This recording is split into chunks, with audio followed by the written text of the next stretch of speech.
मुरबाड तालुक्यातील करवेळे गावात अंधश्रद्धेचा घृणास्पद प्रकार।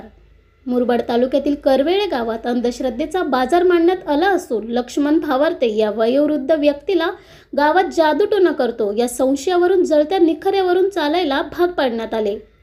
याबाबत मिळालेल्या माहितीनुसार करवेळे गावात मंदिरासमोर रात्री जागरण गोंधळांचा कार्यक्रम सुरू असताना गावातील 15 ते 20 जणांच्या टोळक्याने लक्ष्मण भावार्ते यांना त्यांच्या घरात घुसून झोपेतून उठून जागरण गोंधळाच्या ठिकाणी आणून तू गावात जादूटोणा करतोस असा आरोप करीत त्यांना जळत्या निखऱ्यावर उभे करून मारहाण करण्यात आली।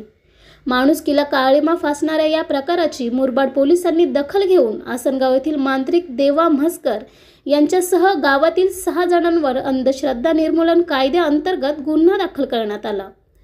सध्या लक्ष्मण भावार्ते यांना उपचारासाठी रुग्णालयात दाखल केले आहे, मात्र त्यांची प्रकृती चिंताजनक असल्याची माहिती निदर्शनास आली आहे। या संपूर्ण बातमीचा आढावा घेतला आहे आमचे रिपोर्टर सतीश चंद्र घरत यांनी। ब्युरो रिपोर्ट लोखंड वृत्तवाहिनी।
टाइट है